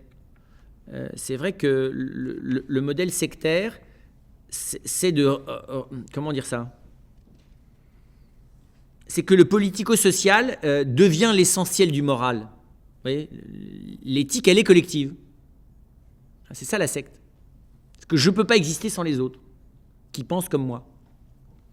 C'est d'ailleurs une grande question. L'Occident est-il rentré dans un grand mouvement sectaire collectif? Moi, c'est une grande question que j'ai. Vous voyez, l'exclusion du politiquement incorrect relève-t-il du réflexe sectaire? La violence de l'exclusion du politiquement incorrect ne relève-t-il pas d'un fonctionnement du type sectaire? Bon, c'est peut-être un peu fort, hein, vous allez me dire. Qui dit que Jésus est un manager? Mais je ne sais plus, il y a un bouquin ou deux qui sont sortis là-dessus, sur le fait que Jésus est un manager. Alors je vous dis, il y en a qui sont bons parce qu'ils dégagent, ils se servent de Jésus comme exemplarité, si vous voulez, en allant chercher toutes les composantes humaines positives qu'on trouve chez Jésus, mais c'est en évitant soigneusement toute la partie perturbatrice, quoi. Vous savez, c'est ce que j'appelle, moi, la première partie de la parabole. C'est-à-dire qu'un homme avait 99 brebis, et il y en a une qui est perdue dans la montagne, et il va la rechercher. Jusque-là, ça va à peu près. Ce qui se gâte après, c'est qu'il la ramène sur ses épaules et qu'il fait la fête avec ses copains. Enfin, demandez à un berger, il va vous dire que là, le type, il a sauté un plomb, quoi. D'abord, ça pèse très lourd, une brebis. Puis d'abord, tu t'épuises pas à en ramener une sur 99. Et en plus, tu fais pas la fête derrière. Je veux dire, tu as retrouvé ta brebis, ça va, quoi. Tu fais pas la fête. Pas plus que la femme qui a retrouvé sa pièce. Je vois pas tellement les mères de famille faire la fête parce qu'ils ont retrouvé leurs billets. Leurs perles et leurs bijoux, je veux bien, mais pas les pièces. Fait pas la fête avec ses copines en disant « Ouais, j'ai retrouvé ma pièce, j'ai retrouvé ma pièce. » Ça va pas. On dirait « Mais tu te calmes. Elle a quoi cette pièce ?» Ce que dirait la voisine. « Elle a quoi ta pièce ?» Bah rien, c'est une pièce.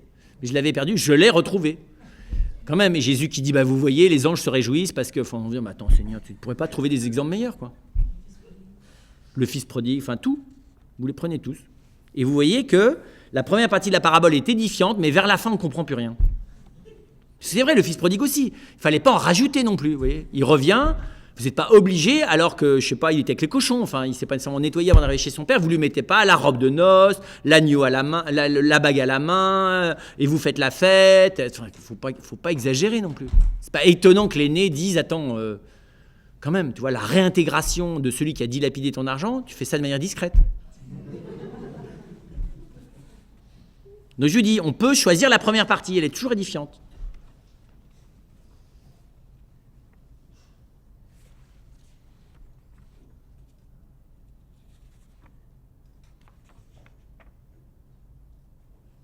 Le chrétien peut-il poser un regard public critique ? Tout à fait. De morale chrétienne sur un gouvernement, un monde politique qui n'agit pas selon les critères chrétiens. Oui, mais ce regard critique est d'abord sur une base, comprenez bien, hein, philosophique et religieuse. Elle n'est pas directement chrétienne. Parce que le fait que les autres vivent de la grâce, j'en sais rien, et leur faire le reproche public de ne pas en vivre, ça ne s'y est pas tout à fait. Oui, parce que si tu regardes dans la glace, la paille et la poutre, on connaît. Par contre, regarder, discerner et mettre en lumière ce qui est à la lumière de l'enseignement de l'Église, mais encore une fois, qui dans son contenu, ce que je vous ai dit sur la doctrine sociale, est essentiellement humaine, intelligible d'ailleurs. Ça, c'est juste. Alors après ça, le but, il n'est pas seulement de critiquer, vous le savez bien, au niveau politique, c'est d'agir. C'est même d'obtenir un résultat. Parce que critiquer pour que ça n'aboutisse qu'à se faire encore plus moquer par les autres, c'est pas intelligent. C'est pas nécessaire. Sauf si c'est un témoignage envers d'autres, vous voyez. Mais Saint François n'acceptait pas que ses frères franciscains aillent narguer le sultan du Maroc pour devenir martyr. Je considérais que c'était pas édifiant, ça. Des fois, c'est ce qu'on fait, vous savez, on brandit, comment on appelle ça, l'indignation. Non, la question, c'est stratégiquement, comment est-ce qu'on peut limiter réellement les effets pervers de telle loi, les effets pervers de tel type de culture. S'il faut manifester publiquement, critiquer en le justifiant, oui, pourquoi pas. Des fois, il faut faire plusieurs choses à la fois. La théologie de la libération, l'option prioritaire pour le pauvre, voilà qui pourrait peut-être régler le problème d'1 milliard de pauvres dont on parlait. Oui, parce qu'hier, on faisait une conférence à l'école normale. C'est vrai que l'option prioritaire pour le pauvre, alors je ne l'ai pas formulé comme ça, hein, mais c'est ça la miséricorde.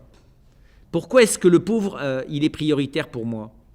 Pas par mauvaise conscience, mais parce que, comment dire ça ? C'est celui qui me révèle mon visage devant Dieu. Et donc, la préoccupation que j'ai de lui me révèle la manière dont je traite, comprenez bien, hein, le pauvre pécheur qui est chacun de nous. Hein, le pauvre, il est celui qui m'oblige à... Donc le pauvre, c'est pas celui que j'aide en lui donnant 100 francs. Hein. Le pauvre, c'est celui qui m'oblige à, comment vous dire ça ? Précisément à quitter le sentiment que je fais le mieux possible et que finalement, c'est pas trop mal. Et qui me fait comprendre que de toute façon... c'est dans le mystère de la pauvreté et dans mon engagement à accepter moi-même intérieurement et des fois même jusque concrètement de devenir pauvre que va se jouer vraiment ma vie. Vous voyez, c'est dans la rencontre de mon frère dans sa pauvreté que se joue ma vie. C'est vrai dans la relation amicale, c'est vrai dans la relation conjugale, c'est vrai dans les relations familiales, c'est vrai dans les relations fraternelles. Et donc c'est pour ça que le pauvre il faut bien le comprendre. Il n'est pas important parce que la charité chrétienne veut qu'on s'occupe des plus pauvres. Ça peut être l'hypocrisie la plus grande. D'ailleurs, aujourd'hui, la plupart des pauvres vous le renvoient bien quand vous commencez à faire ça. Et ils vous les rendent vos billets. Et votre condescendance, et votre aide humanitaire, et toute votre espèce d'attitude, là, qui en fait les regardent comme des gens qui n'ont pas eu de chance dans l'existence. Alors que quand ils vous voient, ils voient bien qu'il n'y a pas eu de chance. Enfin, ça dépend des niveaux, quoi. Eux, ils ne l'ont pas eu matériellement. Mais alors, ce que disait Mère Teresa, ceux qui ne l'ont pas eu spirituellement, c'est pas ceux qui ne l'ont pas eu matériellement. Hein, Mère Teresa, elle disait, mais quand on voit le degré d'indigence et de misère, si vous voulez, misère au sens crasseux du terme, hein, le pire du SDF que sont les Occidentaux à l'égard spirituel, on a pitié d'eux, au sens très profond du terme. Ça, c'est vrai. Je vous assure, quand on revient en France, moi, par moments, ça vous prend à la gorge quand vous dites, mais est-ce que ces gens voient à quel point ils sont, comme dit l'Évangile, comme dit l'Apocalypse, pauvres, aveugles, nus, sales, voyez, grossiers, voyez, je ne sais pas comment dire ça. C'est très frappant, ça, la pauvreté au sens... Voilà. C'est ça la conversion à l'égard du pauvre. C'est de, je sais pas comment dire ça, c'est de comprendre que, donc on n'est pas sur un plan moral. Hein.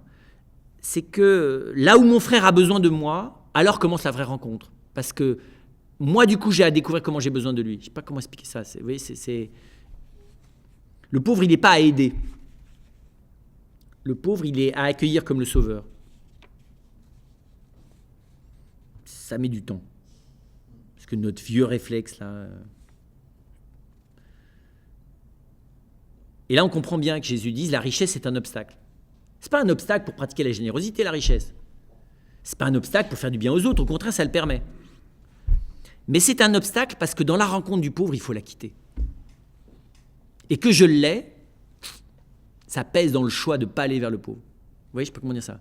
Quand vous avez rien, au moins vous êtes à égalité. Et la rencontre est plus facile. Mais quand vous avez beaucoup, d'abord, vous êtes mal d'avoir beaucoup. Et ensuite, vous n'êtes pas tout à fait prêt à perdre tout ce que vous avez si c'est la condition de la rencontre. Enfin, soyons clairs, c'est ça tous les jours, notre vie. Hein. Quelle priorité ? Partager absolument les pauvres. Alors, il ne faut pas partager les pauvres, mais partager avec eux. Protéger absolument les pauvres. Il ne s'agit pas de les protéger, il s'agit, dans la dimension matérielle, de les aider dignement à sortir de la pauvreté pour atteindre un seuil de dignité, sans chercher d'ailleurs à favoriser un enrichissement qui va les repourrir. Et nous, comment dire ça, s'alléger, ce que je souhaite de tout cœur d'ailleurs dans l'avenir économique de notre espace occidental, c'est rentrer dans un espace, peut-être pas de décroissance, mais en tout cas d'allègement de ceux qui ont trop, y compris à l'intérieur de notre propre pays. Que ça encombre d'ailleurs considérablement, que ça rend malheureux, et auquel il faut, par miséricorde, proposer des solutions thérapeutiques fortes, quoi, qui est donnée. Modifier délicatement le système pour faire bouger le paquebot de la déflagration chrétienne. Quelle partie dois-je amplifier pour contribuer à l'avènement du royaume ? D'abord, entrer moi-même dans le mystère du Christ. Donc il faut les deux, il faut protéger le pauvre, en tout cas du passage à la misère. Ça, c'est un devoir absolu, c'est un devoir humain, c'est un devoir moral et c'est un devoir chrétien. Après ça, c'est très vrai, parce que c'est la question de la théologie de la libération, c'est accompagner le développement matériel, politique, social, culturel, de cette annonce de l'Évangile. Mais pour ça, il faut que je le vive moi-même. C'est pas pour rien d'ailleurs que les évangélisateurs, ou les missionnaires, si vous voulez, qui ont porté le fruit d'évangile, enfin le fruit chrétien le plus durable, ce sont souvent des gens qui ont choisi la pauvreté volontaire. C'est vrai, c'est pas par hasard. Des religieux, des religieuses, ou des prêtres qui, sans être religieux d'ailleurs, ont choisi le chemin du religieux. Enfin, vous voyez, de ne pas avoir, de perdre en allant là-bas à l'autre bout du monde. C'est très frappant ça. De voir comment est-ce que le témoignage de la pauvreté, volontaire, pas simplement à l'égard des biens matériels, mais même du temps et tout ça, est une chose essentielle dans le... je sais pas comment dire ça. C'est pas le témoignage missionnaire, vous voyez, mais comme comme moyen de se disposer à entrer dans le cœur de l'autre. Moi, je suis très frappé parce que mes frères qui ont fait le pari, enfin, qui ont accepté d'aller à l'autre bout du monde, des fois d'ailleurs tout à fait contrairement à leur sensibilité, qui les aurait fait rester très franco-français, il y a quelque chose de différent chez eux. J'étais chez mes frères à Nalchik, au pied du Caucase, là, dans un pays sinistré économiquement, vous voyez, la Russie du Sud, dans des conditions familiales, d'alcoolisme, enfin bon bref, des conditions de misère humaine très grandes. Et c'est très étonnant comme le fait de n'avoir rien d'autre que d'être venu rejoindre les personnes, ça crée des petits miracles quotidiens étonnants. C'est très bizarre ça. La pauvreté, vous voyez, si j'étais provocant, je dirais, la pauvreté volontaire, c'est beaucoup plus efficace que la bonne volonté. Et que la générosité. Oui, c'est pas tout à fait juste ce que je vous dis. Mais... Pourquoi le Christ a choisi des personnes pas compétentes pour fonder son Église ? Eh bien parce qu'au moins, il était sûr qu'elles n'allaient pas essayer de l'être. C'est sûr, il a choisi des gens qui pêchaient les poissons. Donc il les a tout de suite prévenus que ce n'était pas du tout pour ça qu'il les recrutait. Je ferai de vous des pêcheurs d'hommes, c'était clair. Parce qu'on n'est pas compétent. Et donc c'est mieux de le savoir. D'ailleurs, le Seigneur se charge, alors vous voyez, il peut dans notre vie chrétienne, heureusement. Vous tous qui travaillez les uns les autres, il se sert de vos compétences dans vos métiers respectifs. Mais comprenez bien, en tant qu'agent politico-social de l'Évangile, vous êtes incompétent, radicalement. Et ça, c'est une vraiment bonne nouvelle. Surtout, n'essayez pas de devenir compétent. D'accord ? Laissez-vous faire. Mais c'est pas facile. Quand on a une compétence humaine comme ça, d'admettre que sur le plan de la compassion, de la miséricorde, voire des fois de la relation à autrui, on est dans les premiers pas où on apprend à marcher, quoi. Même au bout de 20 ans, 30 ans, on ne sait toujours vraiment pas du tout comment on s'y prend. Ça, c'est très bon signe, ça. Les apôtres, à partir de la Pentecôte, s'installent dans une incompétence joyeuse. Alors, il y a des petits cures de rappel. Vous savez, Paul, au moment des idolotites, là, il a besoin quand même qu'on lui dise ouais, « Rappelle-toi, Paul, tu n'es pas compétent, donc tu fais ce que je te dis. Je te dis que tu peux manger de la viande idolotite, mange la viande idolotite, et puis laisse tomber tes... » Et donc, ce qui ne veut pas dire que le chrétien ou l'homme d'église n'a pas à cultiver la compétence politique et sociale, bien sûr, bien sûr. Mais ça n'est pas la compétence qui me prépare à être docile à l'Esprit Saint. C'est le fait qu'une fois que j'ai fait vraiment mon travail, en fait, par rapport à l'Évangile, j'ai encore servi à rien. Vous savez, c'est le serviteur inutile. C'est difficile, ça. Une fois que j'ai fait tout ce que j'avais à faire, c'est bien de l'avoir fait. Et il fallait le faire. Et ça fait partie de ma mission chrétienne. Mais quant à la docilité à l'Esprit Saint, il s'agit d'autre chose. Vous avez rempli une bonne journée. Vous avez fait bien votre travail. Vous l'avez fait en aimant Jésus. Très bien. C'est bien. Il fallait le faire. Ne pas le faire est mal. Mais l'essentiel dans ce que vous avez fait n'est pas ce que vous avez fait, ni la qualité de compétence que vous avez mis en œuvre, mais la pauvreté intérieure avec laquelle vous l'avez vécu, c'est-à-dire la disponibilité que vous avez eue à ce qu'il y ait beaucoup de gens qui viennent habiter votre cœur pendant ce temps-là. Vous savez, on voit bien ça. Peut-on vous déranger au beau milieu de ce que vous faites ? Jusqu'à quel point l'Esprit Saint peut venir vous déranger au milieu de ce que vous faites, au milieu de votre compétence ? Rappelez-vous la pêche miraculeuse. C'est ce qui a agressé Pierre. Là. Tout d'un coup, il a vu quelqu'un qui, au milieu même de son travail, venait à la fois, vous voyez, presque sourire de son échec, quoi. Il a pêché toute la nuit, Pierre. Toute la nuit. Donc, il s'est acharné aussi. Et le matin, le charpentier de là-bas vient lui dire pêche à gauche. Là, c'est frontal. Là, on voit bien la question. Dis Seigneur, tu vois, toute la nuit. Voilà, tu es une personne spirituelle respectable que je vénère absolument et dont j'écouterai volontiers les enseignements synagogaux, mais bon, bah quand même je vais le faire. Et Pierre est affolé par le résultat. Et donc c'est ça, vous voyez, c'est ça, la docilité à l'Esprit Saint au beau milieu de la compétence. C'est vrai, ça c'est un enjeu très... c'est le cœur blessé qui fait la fécondité, pas la force et la puissance. Et c'est pas facile, surtout pour un homme. Une maman l'apprend plus. Mais c'est pas facile pour un homme de rester en état de disponibilité pauvre au beau milieu de l'efficience. Ça ne se fait en portant dans son cœur et parfois même dans sa chair ceux que nous aimons et qui sont, comment vous dire ça,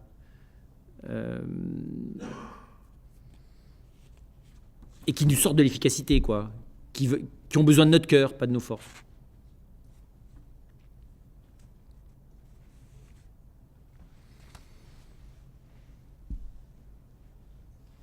Faites de beaux rêves.